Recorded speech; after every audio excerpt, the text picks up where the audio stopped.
नमस्कार। मैं आशीष राठौर आपका फिर से एक बार स्वागत करता हूं।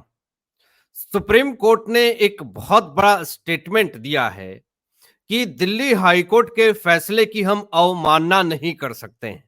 इसका मतलब साफ तौर पे यही निकल करके आता है कि कहीं ना कहीं सुप्रीम कोर्ट ने सख्त ऑर्डर दे दिए हैं कि दिल्ली हाई कोर्ट जो भी आम आदमी पार्टी के संयोजक को लेकर के फैसला देगी, हम उसको सहमति से उसको मानेंगे।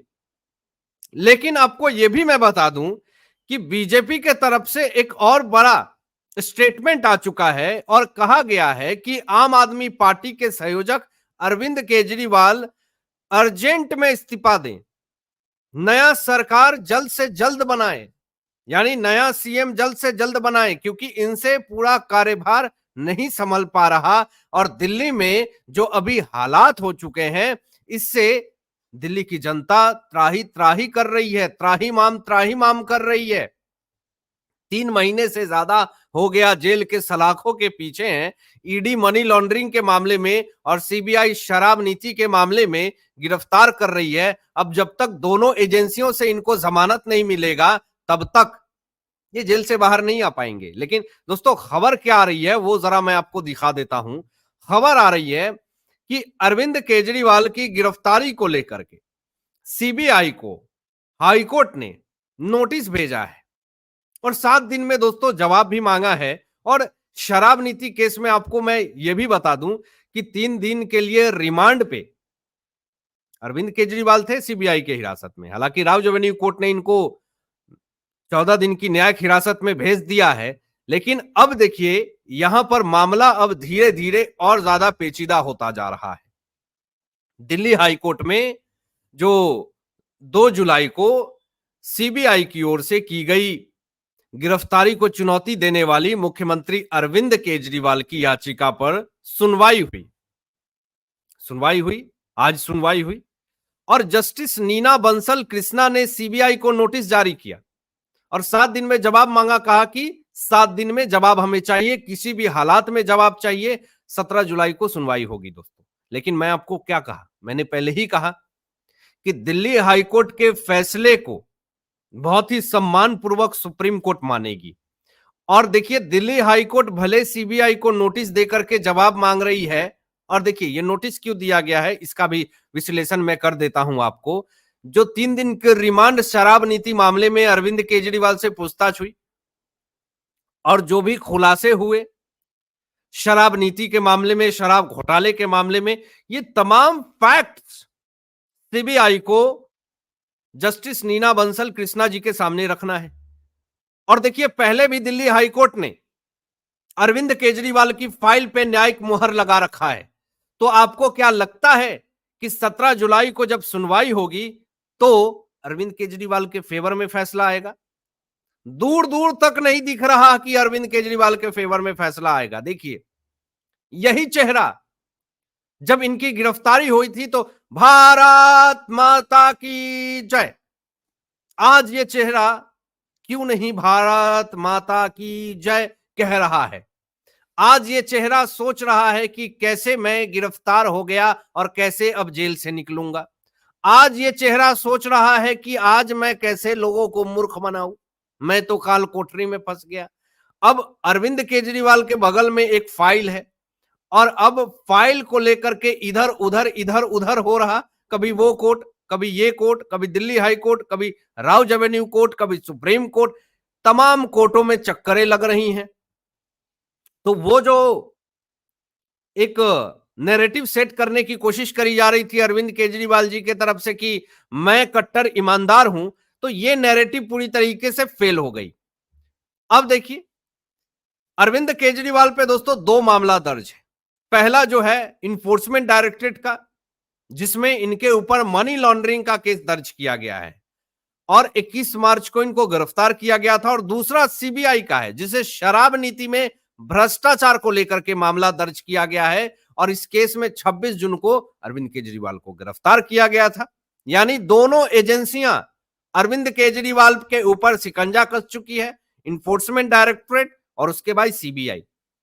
अब एक एजेंसियां अगर इनको जमानत दे भी जाती है, तिकरमबाजी लगा करके किसी कोर्ट से ये अंतरिम राहत पा भी लेते हैं, या फिर 1 लाख के बेल बॉन्ड पे साइन करके बाहर आ भी जाते हैं, लेकिन एक एजेंसियां तो दबोचने के लिए तैयार है। सीबीआई तो शिकंजा और तेजी से कस रही है। तो देखिए, दोनों एजेंसियों से जमानत मिल पाना बहुत मुश्किल है अरविंद केजरीवाल के लिए। और अब तो पीएमएलए एक्ट मनी लॉन्ड्रिंग का मामला है, तो इनको कोर्ट में इनोसेंट खुद को साबित करना पड़ेगा, निर्दोष साबित करना पड़ेगा। लेकिन वो भी संभव नहीं है, क्योंकि सुप्रीम कोर्ट ने और दिल्ली हाई कोर्ट ने अरविंद केजरीवाल की फाइल के ऊपर जो इन्फोर्समेंट डायरेक्टरेट ने दिए हैं उस पर पहले से ही न्यायिक मोहर लगा रखा है। तो चारों तरफ से इनके ऊपर शिकंजा जो है वो कसा हुआ है। और देखिए, आपको यह भी मैं बता दूं कि एलजी वीके सक्सेना का इसमें बहुत ही ज्यादा अहम रोल है, क्योंकि एलजी वीके सक्सेना जी ने ही शराब नीति मामले में सीबीआई को की जांच को लेकर के निर्देश दिए थे, गुहार लगाई थी, और जैसे सीबीआई जांच की मंजूरी हुई, शराब नीति वापस ले लिया। उसके बाद से ही मामला धधका और उसके बाद से ही शक की सुई जो है अरविंद केजरीवाल पे जाकर के गिरी। और मैं आपको बता दूं दोस्तों कि अभी ईडी के केस में अरविंद केजरीवाल की न्यायिक हिरासत जो है वो 3 जुलाई को खत्म हो रही है। यानी अरविंद केजरीवाल जी के लिए कल का दिन और ज्यादा महत्वपूर्ण होने वाला है। यानी अगर कल इनको जमानत नहीं मिलती है तो एक तो सीबीआई ने 14 दिन की न्यायिक हिरासत राउज एवेन्यू कोर्ट की तरफ से इनको दी गई है। दूसरा, इन्फोर्समेंट डायरेक्टरेट मनी लॉन्ड्रिंग मामले में अगर कल इनको झटका मिलता तो उधर भी 14 दिन की फिर न्यायिक हिरासत बढ़ेगी। अब इन दोनों कोर्टों के आधार बनाकर के सुप्रीम कोर्ट तक मामला, जो ये अर्जी दिल्ली हाई कोर्ट के फैसले को जो कि गिरफ्तारी पे जो किया इन्होंने और जमानत पे जो रोक लगाई दिल्ली हाई कोर्ट ने, इसकी अर्जी सुप्रीम कोर्ट में जो लगाई, अब राउज एवेन्यू कोर्ट और दिल्ली हाई कोर्ट के फैसले को आधार बनाकर के सुप्रीम कोर्ट इनको लतार लगाएगा। यानी चारों तरफ से सिर्फ और सिर्फ झटकाएं और सिर्फ झटकाएं। मैं आपको यह भी बता दूं कि 26 जून को सीबीआई ने अरविंद केजरीवाल को कोर्ट में पेश किया था, जिस दिन सीबीआई ने अरविंद केजरीवाल को तिहाड़ जेल से गिरफ्तार किया था। तो सुनवाई के दौरान मीडिया में खबरें चलाई जा रही हैं, अरविंद केजरीवाल ने आपत्ति जताई थी कोर्ट में कि मीडिया में लोग कह रहे हैं कि मैंने सिसोदिया पर शराब नीति के आरोप लगाए हैं। अरविंद केजरीवाल कहते हैं यह गलत है, मैंने कहा था कि कोई दोषी नहीं है। यह बात कह करके अरविंद केजरीवाल कोर्ट से निकलने की कोशिश कर रहे थे। तो यहां पर बार बार ये बात कहना अरविंद केजरीवाल के को कि सिसोदिया दोषी नहीं है, सिसोदिया दोषी नहीं है, इन्होंने और दोषी उनको बना दिया। पहले तो इन्होंने ये कहा कि शराब नीति मामले में मैं कुछ नहीं जानता हूं, सारा हैंडओवर सिसोदिया को हमने कर दिया था, सारा लेखा जोखा, सारा हिसाब किताब सब वही जो है वो करता था। यानी इनडायरेक्ट वे में ये एजेंसियों से रिमांड पे ली जाती है तो वहां पे ये सच उगलते हैं, लेकिन जब मीडिया ट्रायल चलने लगता है, मीडिया में जब बातें आने लगती हैं तो वहां मुकर जाते हैं।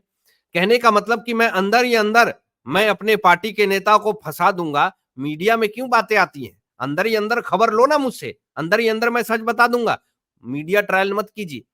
इनका कहने का मतलब यह है अंदर ही अंदर ये सिसोदिया को फंसा देंगे।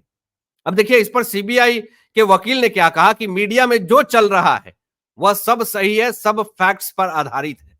अब दोस्तों मुझे आप बताइए कि यहां पर जब सीबीआई ने इतनी बड़ी बात कर दी कि मीडिया में जो बातें चल रही हैं कि सिसोदिया शराब नीति में पूरी तरीके से संलिप्त थे, सिसोदिया जो है वो पूरा डेटा जानते हैं, पूरा डेटा लेते हैं, यानी शराब घोटाला हुआ है, कहने का मतलब यही है। तो सीबीआई साफ तौर पे यही कह रही है कि जो भी मीडिया में बातें चल रही हैं वो सब सच है, वो सब फैक्ट्स पर आधारित है। तो ये देखिए, सीधा साक्ष्य जो बात मैंने आपको दिखाया ये फैक्ट्स हैं, और इस फैक्ट्स के आधार पे अरविंद केजरीवाल की समस्या आने वाले समय में और ज्यादा बढ़ने वाली है और सरकार भी गिर सकती है, जो हालात अभी आम आदमी पार्टी के संयोजक की हो रही है। हालांकि आप क्या सोचते हैं दोस्तों, इन तमाम मुद्दों पे अपने विचार व्यक्त कीजिएगा और ऐसे ही लेटेस्ट अपडेट पाने के लिए इस चैनल को सब्सक्राइब करके बेल आइकन प्रेस कर लीजिएगा और अपने दोस्तों में शेयर कीजिएगा।